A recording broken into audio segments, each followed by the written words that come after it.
A meeting of two teams with a proud FA Cup tradition. Aylesbury reached the third round of the competition in 1995, while Sutton had a very large omen on their side. In 1989, the year they cemented their place in Cup folklore by knocking out Coventry City, they'd beaten Aylesbury on their way to the third round. And Sutton soon made it clear that they planned on history repeating itself. And in Gavin McCallum, they had the dominant figure on the field. The Canadian winger created chances for himself and provided the ammunition for Karim El-Salahi's powerful 17th-minute strike as Sutton took charge. Strictly speaking, this wasn't a home tie for Aylesbury. They've been sharing Cheshire United's meadow ground for the past 2 seasons since the lease expired on their own home. Kevin Miller couldn't hit the target with their best chance of the first half, and it wasn't long before McCallum was causing them problems again.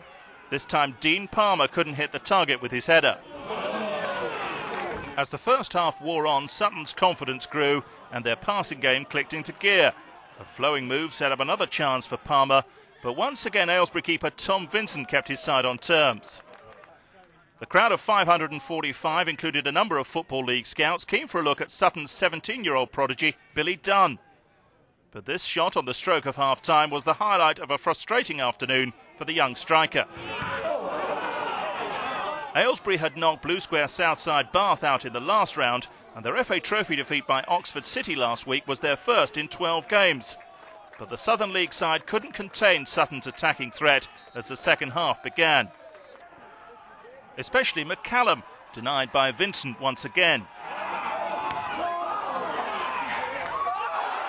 But for all their dominance, the Ryman Premier outfit still hadn't scored. Steve McKim teed up Matt Hand for their next effort, just wide.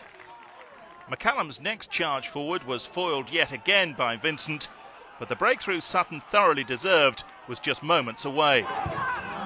In the club's history, there's only one Matt Hanlon, but their new FA Cup hero comes mighty close in more ways than one.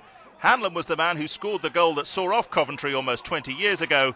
20 minutes from time at the Meadow, Matt Hand decided to settle this cup tie single-handed. Aylesbury did give them one scare though, their best chance of the game coming 4 minutes into stoppage time. Carl Kavanagh's volley superbly saved by Paul Nicholls. But that was as close as Aylesbury deserved to get. Sutton into the first round hat. Now will history repeat itself again 20 years on?